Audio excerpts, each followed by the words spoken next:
22h sur Télé Djibouti. Bienvenue à vous dans cette nouvelle édition. Voici les principaux titres. Visite du président de la République à l'Institut djiboutien des Arts.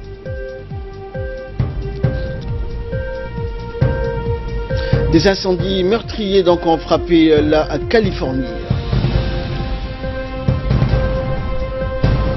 Merci à vous de nous rejoindre pour cette édition. Le président de la République, chef du gouvernement, Ismaël Omar Guelleh, a effectué donc une visite de l'Institut djiboutien des Arts où il a été accueilli par le ministre des Affaires musulmanes, de la Culture et des Biens Ouarf, Moumin Hassan Barre, et de la directrice de l'IDA, Madame Nabiha Moumin Waberi.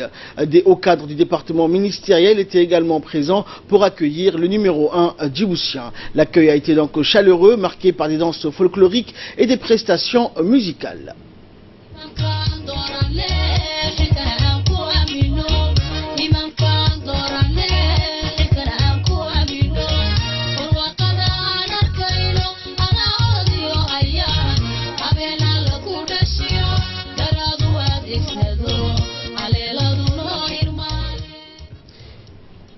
Au cours de cette visite, le chef de l'État s'est rendu donc dans les différents locaux de l'Institut, y compris la galerie et les salles de cours.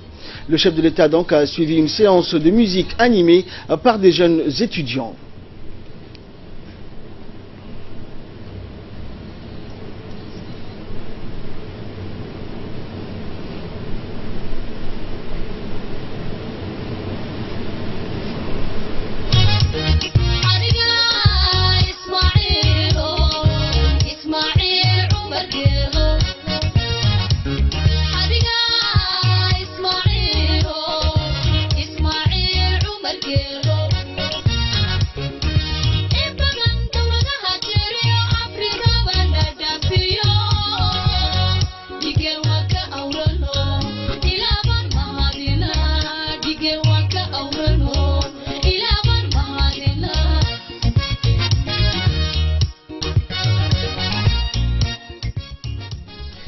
Le chef de l'État, donc, en visitant les différents locaux donc, de l'Institut, a assisté à une exposition d'art plastique.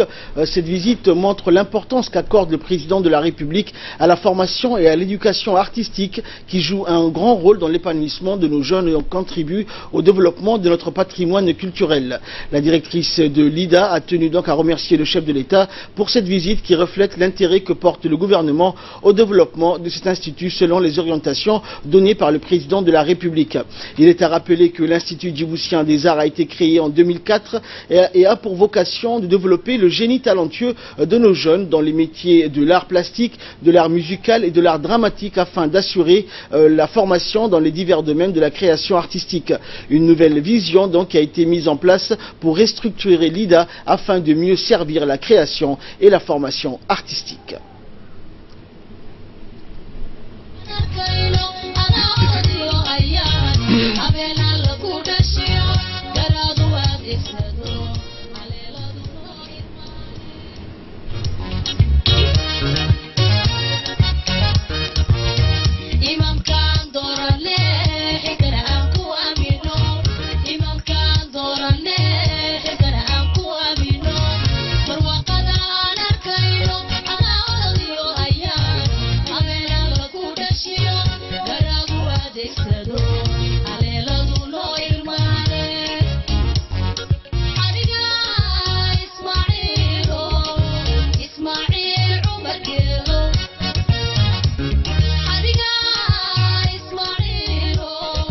Le Premier ministre Abdelkader Kamel Mohamed a reçu ce matin le ministre du Commerce et de l'Industrie yéménite, Mohamed Abdelwahid Al-Moutaimi.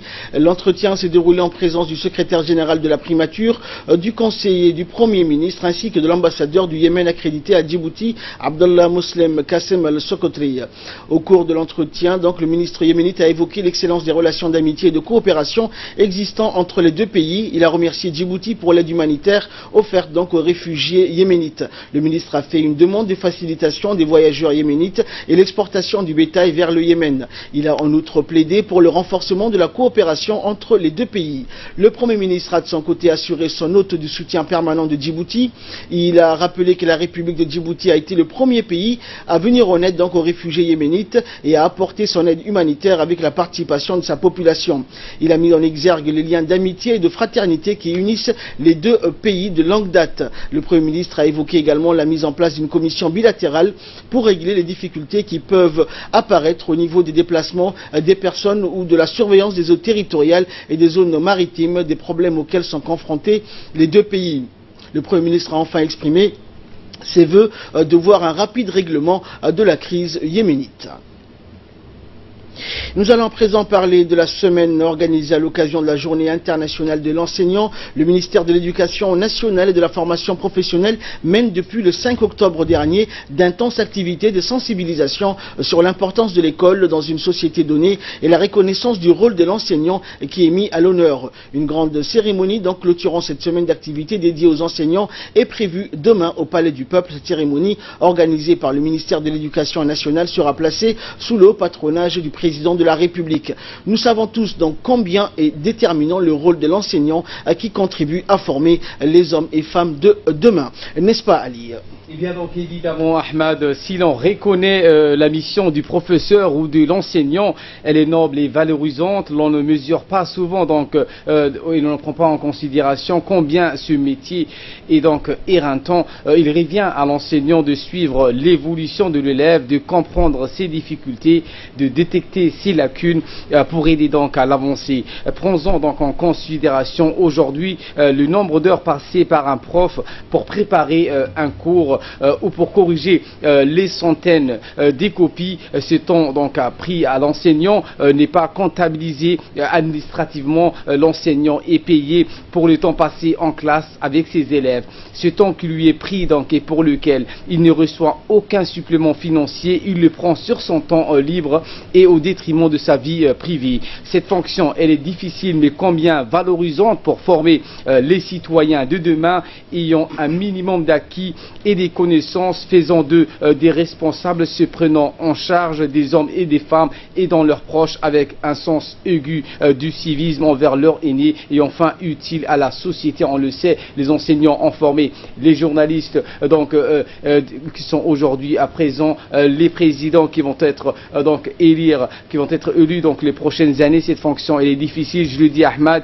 et elle est valorisante. Ne dit-on par ailleurs donc qu'une personne éduquée vaut mieux qu'une personne ignorante? L'éducation ouvre la voie au travail et à la participation à la vie communautaire. La journée mondiale des enseignants est une journée internationale célébrée à partir du 5 octobre et a pour but de mettre en valeur le rôle des enseignants dans le système éducatif. Et cette journée, on le sera donc demain avec la présence du chef de l'État. Cette journée de l'enseignant est célébrée depuis 1994 par l'UNESCO, l'Organisation des Nations Unies pour l'éducation et la culture et la science, qui est d'ailleurs à la recherche d'un nouveau directeur général en remplacement de la Bulgare Irina Bokova. L'on veut à travers cette journée se pencher sur les conditions de travail du personnel enseignant, qu'il s'agisse de l'enseignement en primaire ou supérieur. Tous les acteurs de l'éducation sont mis à l'honneur. Cette année, la journée de l'enseignant a été placée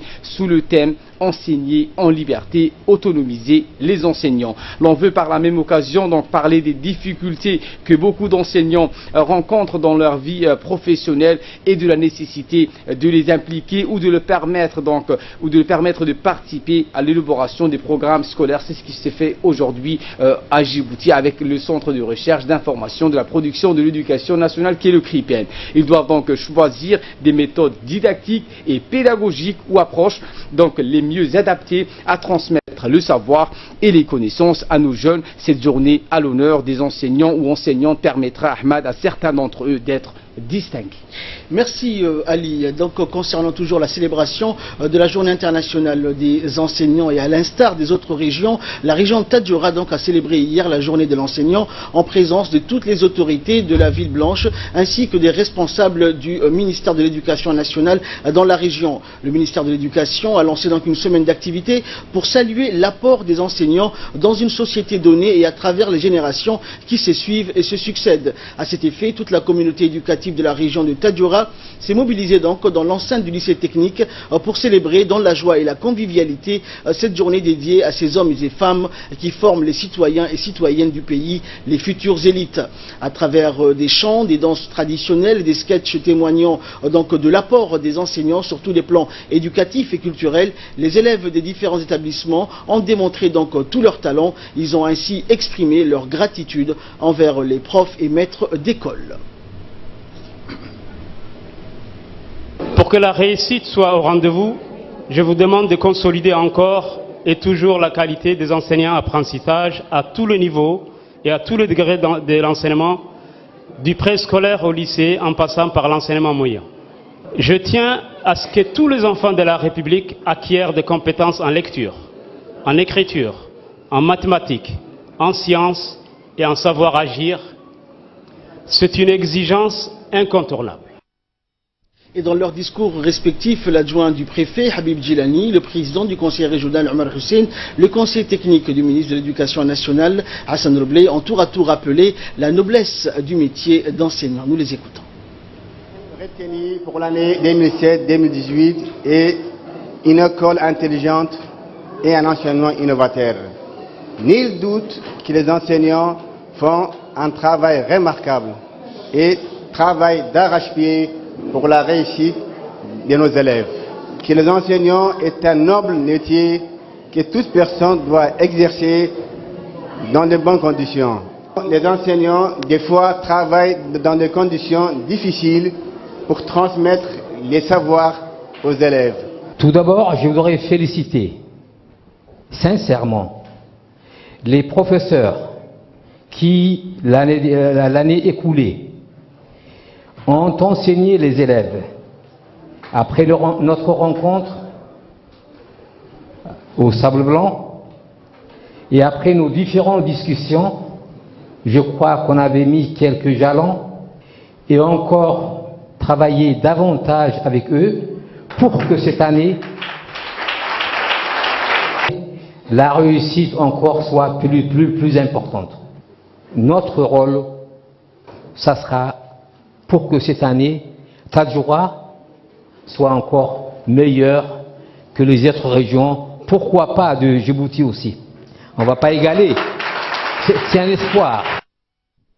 Santé à présent, prochaine construction d'un nouvel hôpital mère et enfants. Le ministre de la Santé, Dr Jamal Elmi, et le coordinateur de l'agence turque de coopération, la TICA, Mohamed Dogan, ont procédé à la signature d'un protocole d'accord pour la construction d'un nouvel hôpital spécialisé dans la prise en charge des maladies de la mère et de l'enfant. Cet hôpital sera également équipé par la TICA. Ont assisté à la cérémonie de signature du protocole d'accord le principal conseiller du ministre, Salah Abdillahi, et ainsi que de nombreux autres assistants techniques. Ce nouvel hôpital donc d'une 50aine de lits, mais dont la capacité d'accueil des patients pourrait doubler, est le fruit des discussions entre la première dame de Djibouti, Mme Khadra Mahmoud Haïd, et la première dame de Turquie, épouse du président Erdogan. Des engagements avaient été pris donc en ce sens lors de la visite officielle effectuée à Djibouti en 2015 par le président Recep Tayyip Erdogan. Le coordinateur donc de l'agence turque de coopération a rappelé que son institution est disposée à soutenir davantage les efforts du gouvernement djiboutien pour améliorer le système de santé du pays. Le ministre de la Santé, Dr Jamal Elmi, a profité de cette occasion pour remercier la Turquie et saluer l'engagement de l'agence turque de coopération pour hâter la construction de cet hôpital. Ce protocole d'accord intervient également à la suite de la visite de travail du ministre de la Santé en Turquie en mars dernier pour finaliser les détails de cet important projet au profit du bien-être, de la santé de la mère et de l'enfant. Et dans son intervention, le ministre de la Santé s'est déclaré donc satisfait du partenariat existant entre la République de Djibouti et la République de Turquie, en particulier dans le domaine de la santé. Comme vous le savez, nous avons eu une réunion avec l'agence turque de développement, TICA, et nous avons signé avec eux la convention de commencement de travaux de l'hôpital que la Turquie a gracieusement donné à la République de Djibouti à l'intermédiaire de deux premières dames. La première dame de la République de Djibouti, Mme Khadra Mahmoud Haïd, et la première dame de la Turquie avaient accordé, lors de leur visite en 2015, un don d'un hôpital de mères et enfants, et surtout enfants, d'une capacité de 50 lits avec une extension et jusqu'à 100 lits. Aujourd'hui, nous avons signé cet accord et le plus vite possible, cet hôpital verra le jour, les commencements de travaux vont commencer dans les 2 mois à venir. Donc, nous remercions le TICA et nous remercions le pays frère, la Turquie, sans lequel la vision éclairée et large de notre président n'aurait dû pas avoir peut-être cette amitié, mais grâce à la vision éclairée du président de la République, son Excellence M. Ismaël Omar Guelleh, et l'amitié dans laquelle il a créé avec tous les pays du monde, plus particulièrement les pays musulmans, ont fait en sorte que nous puissions avoir cette relation bilatérale et ces aides que nous trouvons chaque année. Aujourd'hui, il n'y a pas longtemps, c'était les médicaments que nous ont donnés. Bientôt, ils vont nous donner encore des ambulances. Et comme vous le voyez aujourd'hui, il y a eu la signature du contrat de commencement, la convention de commencement des travaux de l'hôpital.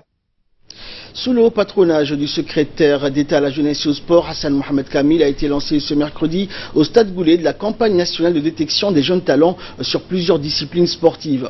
En présence de l'ensemble des responsables des fédérations sportives djiboutiennes, des hauts cadres du secrétariat d'État, en l'occurrence la présidente du comité national olympique djiboutien et sportif, Mme Aïcha Ali Garad, le secrétaire général, le directeur des sports de haut niveau, d'un représentant également et des préfectures de le ministère a mis l'accent sur l'importance que revêt la campagne de détection nationale dans la perspective de s'illustrer sur la scène internationale sportive et contribuer au rayonnement de la nation. Le secrétaire d'État a précisé que cette campagne de détection nationale des jeunes talents porte en premier lieu sur les disciplines les plus populaires, à savoir le handball, le football, l'athlétisme, et sera élargie par la suite au tennis de table et à la pétanque. Les cadres ici présents, donc récemment formés par les experts de la Conféges, sont, selon le ministre, le secrétaire d'État, le porte-flambeau de cette détection, a indiqué donc le ministre. Du sport qui va permettre aussi la détection de jeunes talents en situation de handicap ou en situation qui sont en besoins spéciaux. Cette première édition se déroulera au stade Malik Fahad samedi après-midi à partir de 14 h. Et le secrétaire d'État à la jeunesse et au sport, Hassan Mohamed Kamil, a annoncé donc que cette campagne de détection survient donc après une formation en collaboration avec la Conféges qui va organiser les 11e Jeux de la CJSOI à Djibouti en avril prochain. Cette campagne permettra de détecter les jeunes sportifs à la base pour avoir une élite sportive jeune et compétitive. Et le secrétaire d'État est revenu donc sur la dissolution de l'équipe de la Fédération djiboutienne de football. Je vous propose de l'écouter.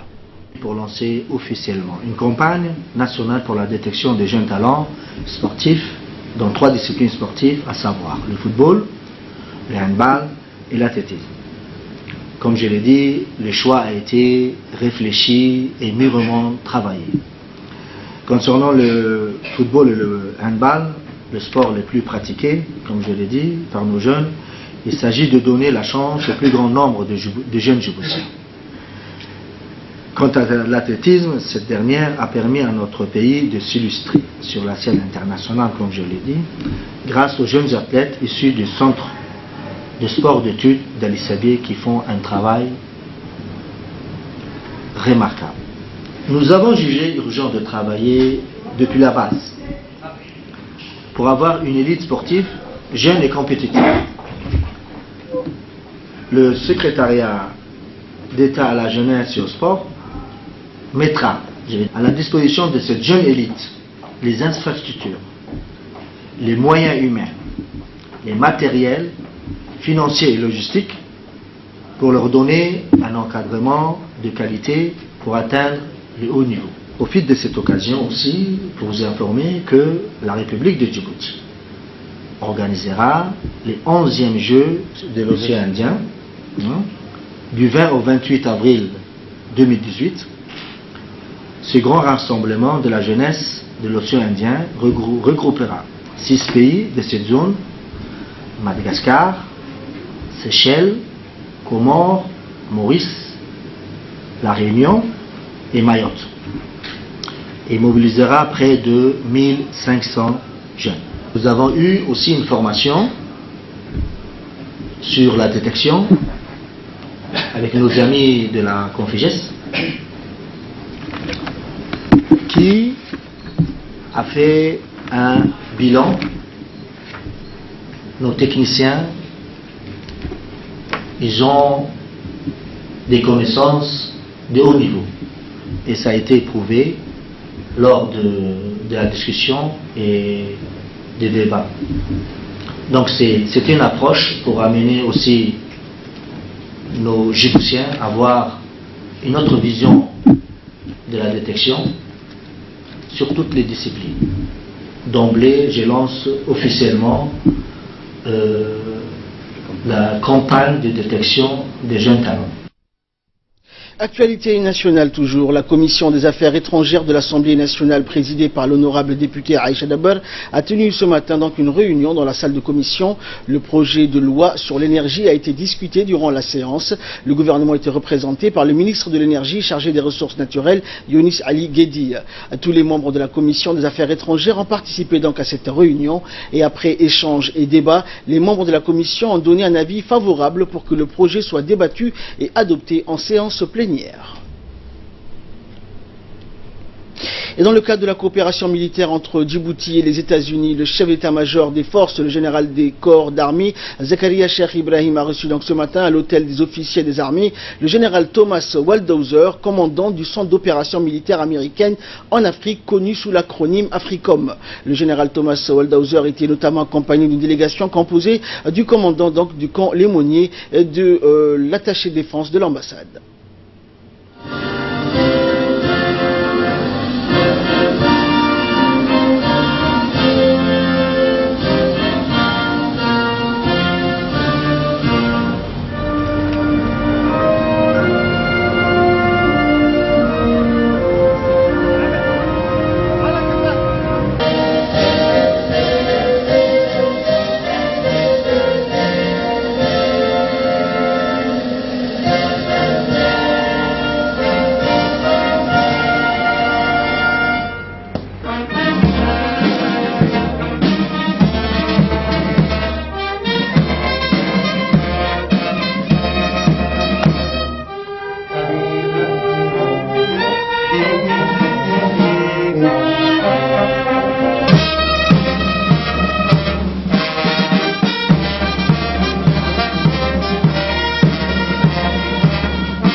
Donc le général Thomas Waldhauser a été reçu avec tous les honneurs dits à son rang dans la cour de la messe des officiers.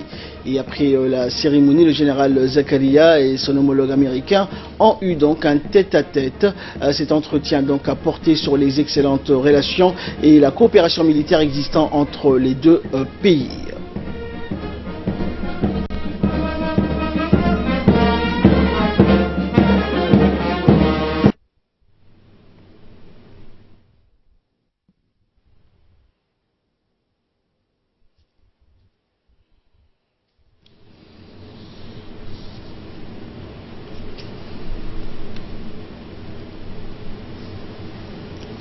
Et après le tête-à-tête, les deux délégations ont eu une réunion élargie. Les deux responsables ont par ailleurs examiné les différents aspects de coopération, se félicitant de leur développement dynamique et exprimant leur satisfaction à chacun quant à la constance et à la solidité des relations qui unissent la République de Djibouti et les États-Unis d'Amérique.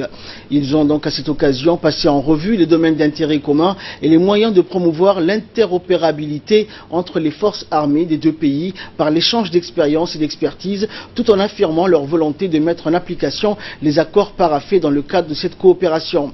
Ils se sont aussi félicités que ces relations se déroulent dans un esprit d'amitié et de confiance partagée. En prit part à cette rencontre le général de division Hassan Ali Kamil, le général de brigade Tahir Ali Mohamed, le colonel Abdurrahman Aden Cher, le commandant de la marine nationale, le chef de division logistique et le chef de division opération. C'est un honneur et un plaisir particulier pour nous d'accueillir à Djibouti le général Thomas Waldosser, commandant IS Africom. Soyez le bienvenu, mon général, à l'hôtel des officiers des armées Hassan Bassoma Hassan, dans lequel nous organisons officiellement et pour la première fois une rencontre aussi importante. Mon général, votre visite officielle aujourd'hui à Djibouti démontre une fois de plus la bonne volonté de nos deux pays à consolider nos liens d'amitié, en particulier entre nos deux ministères de la Défense.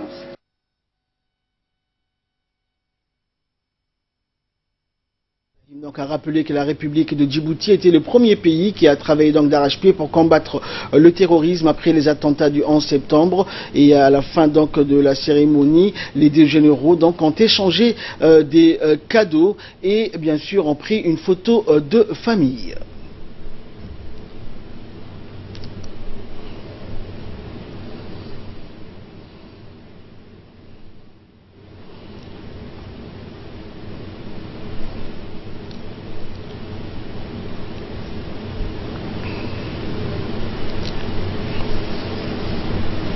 Le ministère de la Femme et de la Famille, en collaboration avec l'UNFD et l'appui technique de la DDS, a organisé un atelier destiné à maîtriser les techniques permettant de recenser et d'identifier les besoins des associations.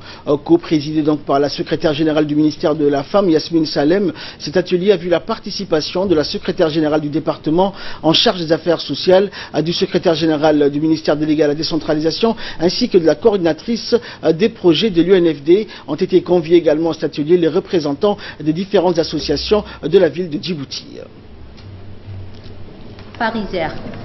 Cohérent de la vision stratégique du développement du pays, le Parisaire est un projet financé par la Banque africaine de développement. Il s'agit d'un projet intégré, multisectoriel, c'est-à-dire touchant plusieurs aspects.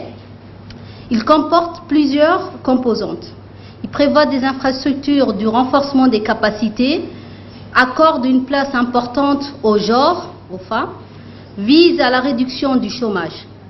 Notre objectif est ambitieux. À travers ce projet, nous comptons améliorer les conditions de vie de la population des régions tout en promouvant l'inclusion et le genre. Les associations sont un pilier de la société djiboutienne. Les associations féminines en particulier jouent un rôle fondamental dans notre pays. Elles sont souvent très actives, fonctionnent bien et portent des actions concrètes. Le rôle des associations de la société civile est d'accompagner le gouvernement et les partenaires au développement dans la réalisation des processus du développement national. L'Union nationale des femmes djiboutiennes étant l'une des premières ONG nationales, car elle a vu sa création donc 2 mois avant notre indépendance, contribue fortement au renforcement des capacités de la société civile. L'association djiboutienne d'évaluation, l'ADE, a clôturé hier un atelier d'études des lieux de dispositifs d'évaluation au Palais du Peuple. Cet atelier est organisé en partenariat avec le commissariat au plan chargé des statistiques et l'association québécoise de l'évaluation. Et la présente étude donc sur les lieux de dispositifs d'évaluation du ministère de l'Agriculture et du ministère de l'Éducation s'inscrit donc dans la feuille de route de l'ADE. Et en effet, cette étude vise à dresser un portrait général du dispositif d'évaluation existant dans les 2 ministères, déterminer également également les défis à relever et à identifier des pistes d'action. L'objectif étant de contribuer au développement de l'expertise et le savoir-faire du pays dans le domaine de l'évaluation afin de fournir au gouvernement, à la société civile et aux partenaires de développement un soutien technique. Cet atelier a regroupé plusieurs personnes, dont le président de l'association djiboutienne d'évaluation, le commissaire au plan donc chargé des statistiques, des représentants des agences onusiennes et des représentants des différents départements ministériels. Portrait général du dispositif d'évaluation existant dans les deux ministères, déterminer les défis à relever et à identifier des pistes d'action au regard des besoins prioritaires des usagers et du pays. Cet atelier de restitution est donc d'une importance capitale car vos commentaires et suggestions devront permettre d'enrichir nos analyses davantage, mais aussi de dégager des orientations en vue de créer un dispositif efficace. Autre nouvelle du pays, la seconde et troisième réunion ordinaire des élus et des représentants de la société civile de la commune de Boulaos s'est tenue à la bibliothèque municipale. La réunion donc a été présidée par le président de la commune de Boulaos, Mohamed Omar. Les élus locaux donc ont participé à cette réunion qui visait donc à soumettre au conseil leurs doléances. Les responsables de la commune ont réfléchi donc sur les différents besoins des quartiers populaires de la commune de Boulaos. Plusieurs recommandations ont été donc faites lors de cette réunion. Un débat fructueux a eu lieu donc entre les responsables de la commune et les représentants des habitants de la banlieue de Boulaos.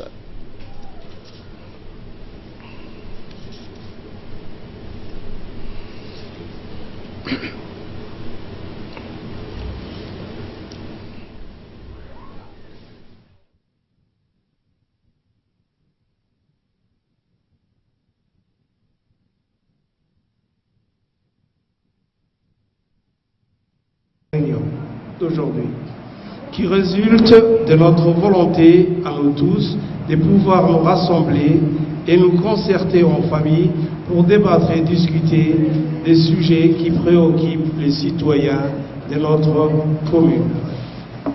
Madame, Messieurs les élus, la réussite de notre conseil communal nous permet donc de réaliser notre mission afin de contribuer au développement durable de notre commune, de notre ville, voire de notre pays. Cette rencontre qui s'inscrit dans le cadre des assises communales de Boulaos a chez moi une fierté particulière et je me sens honoré de pouvoir, en tant que président de la commune et du conseil, compter sur vos pouvoirs, compter sur des élus dont je fais partie, conscient de la responsabilité et capable d'élever les défis. Et enfin, pour clore l'actualité nationale, l'Union nationale des femmes djiboutiennes a tenu une réunion de sensibilisation sur les dangers d'une transmission du VIH-Sida, grave pandémie qui n'a pas de traitement jusqu'à ce jour et qui impose aux Sidéens d'ingurgiter un nombre important de médicaments. Les personnes atteintes ou porteuses du virus donc pourront être prises en charge pour leurs besoins en médicaments et seront donc suivies. Une cellule d'écoute psychologique a été créée. Ces personnes ne devront pas en outre être stigmatisées ou marginalisées. Une loi en ce sens a été adoptée pour les défendre. De nombreuses femmes leaders, des élus locaux et de nombreux jeunes de la société civile ont pris part à ces discussions. Les participantes au débat ont réclamé donc le maintien des multiples programmes d'information concernant ce fléau. En second lieu, donc, les femmes rassemblées pour l'événement ont en outre été informées sur l'utilité du guichet d'enregistrement dont le bureau est opérationnel au sein du conseil régional. Ce guichet demeure donc un organe nécessaire pour enregistrer les personnes ayant besoin d'un soutien psychologique ainsi que les habitants les plus défavorisés de la région afin qu'ils puissent bénéficier des programmes d'aide sociale mis en place par le secrétariat d'État aux affaires sociales. Et de là, nous passons à l'actualité hors de nos frontières avec Asma Aboubakar. Bonsoir Asma. Donc nous allons parler donc de ces incendies catastrophiques qui ont frappé la Californie et Donald Trump qui a décrété donc l'état de catastrophe. Oui, le président américain Donald Trump a déclaré donc l'état de catastrophe naturelle en Californie en proie à des incendies qui ont déjà fait 15 morts. Le président américain a ordonné que l'aide fédérale vienne assister les secours locaux dans les zones affectées par des feux de forêt qui ont commencé le 8 octobre et sont encore en cours, c'est ce qu'a indiqué la Maison Blanche. Les incendies qui font rage dans la région viticole du nord de la Californie ont fait 17 morts et 155 disparus selon le dernier bilan communiqué hier par les pompiers. 1500 logements ont été ainsi détruits par les 15 foyers majeurs dénombrés, attisés par des vents violents et un air sec. Ils ont parcouru 115 000 hectares. L'état d'urgence a été décrété dans 7 comtés, donc 11 des 17 décès sont survenus dans le premier et les 155 disparus sont tous des habitants de ce secteur. Et Asma, donc l'état d'urgence a été décrété dans tous les États touchés donc par ces incendies. Ces derniers auraient pu faire plus de dégâts. Oui, en effet, mais la baisse des températures des vents moins violents et les brumes côtières ont permis aux pompiers de lutter plus efficacement contre les flammes ces dernières heures, mais de nombreuses habitations et exploitations vinicoles restent menacées. Le sud de la Californie est également touché. Un incendie a parcouru plus de 3000 hectares, 14 bâtiments ont été réduits en cendres, 22 sont donc endommagés et 5000 habitants ont dû être évacués. Et toujours dans l'actualité internationale, notamment régionale, donc des élections présidentielles se déroulent un peu partout dans l'Afrique, notamment au Kenya. Le Kenya donc qui est en pleine confusion à 2 semaines de la présidentielle. L'opposition donc kenyane qui appelle à de nouvelles manifestations ce mercredi après le retrait du leader de la coalition d'opposition de la course à la présidentielle. Un coup de théâtre donc qui plonge un peu plus le pays dans la confusion et risque donc d'engendrer de nouvelles violences, Asma. Oui, effectivement, Raila Odinga a annoncé hier qu'en raison de l'absence de réformes suffisantes pour éviter les irrégularités et les fraudes, il ne participait pas au scrutin du 26 octobre. Il argue donc que son retrait implique l'annulation de l'élection et l'organisation d'un tout nouveau processus électoral, à commencer par la nomination des candidats, mais tout dépendra de l'interprétation des textes de loi. La bataille juridique et politique s'annonce âpre, Ahmed. Asma, donc, quelle fut la réaction de la Cour suprême en apprenant le retrait de ces élections par le leader de l'opposition, Raila Odinga? Eh bien, la Cour suprême avait en effet pris le 1er septembre dernier la décision historique d'invalider la réélection du 8 août du président Uhuru Kenyatta. Aujourd'hui, celui-ci reste seul en liste pour la présidentielle et pourrait donc être réélu de fait. Kenyatta a dénoncé le retrait d'Odinga, un gaspillage selon lui. 98 millions d'euros ont déjà été dépensés pour le 26 octobre. Les opposants donc réclament un remaniement en profondeur de la commission électorale et notamment le remplacement de ses membres. Ils dénoncent également un projet de modification de la loi électorale. Si le texte est adopté à l'Assemblée, en prévenu certains, cela équivaudra à une déclaration de guerre. Ce scrutin du 8 août dernier avait été marqué par des violences électorales qui ont fait 37 morts, dont 35 dans la répression par la police de manifestations dans les bastions de l'opposition. Élection présidentielle également, mais cette fois-ci au Libéria. Le Libéria donc qui est en attente des résultats. Le dépouillement donc est en cours. La journée de vote s'est déroulée dans le calme, sans incident majeur et avec un fort taux de participation. Oui, les électeurs se sont déplacés en masse hier pour choisir le successeur d'Ellen Johnson, celle qui a permis au pays de tourner la page de la guerre civile. Bien que les 20 candidats espèrent tous devenir le prochain dirigeant du pays, il est clair, Ahmad, que la course se joue seulement entre 7 personnes. La commission électorale déclare donc officiellement le vainqueur d'ici le 25 octobre. Et donc... Mais nous savons à ce moment que la course dans ces élections se joue entre 7 candidats pour succéder à Madame Sirleaf. Mais y a-t-il déjà des favoris, même si les résultats définitifs officiels ne seront connus que le 25 octobre prochain? Oui, pour ce qui concerne les favoris, le sénateur George Weah, légende du football africain, est en tête des favoris. Il pourrait affronter le vice-président sortant, Joseph Boaké, au second tour, selon certains politologues. Mais rien n'est encore certain, Ahmad. Parmi les favoris se trouvait aussi l'avocat et vétéran de la politique Charles Bruskin et les hommes d'affaires, donc Benoni Urey et Alexander Cumming. Merci Asma pour tous ces éclairages et pour clore cette édition, une image donc celle de l'amitié entre un homme et un lion de zoo. Des images donc incroyables sur les retrouvailles d'un vétérinaire et d'un lion qui se sont connus alors que l'animal n'avait que quelques mois et était dans un piteux état après la mort de sa mère. Recueilli donc par le vétérinaire, soigné et élevé à l'époque par ce dernier, le jeune lionceau devient donc un grand fauve et finit dans un zoo. Le vétérinaire qui suit de loin les péripéties de l'animal décide un jour de lui rendre visite, un jour au zoo où il réside. Regardez ce qui se passe, c'est incroyable.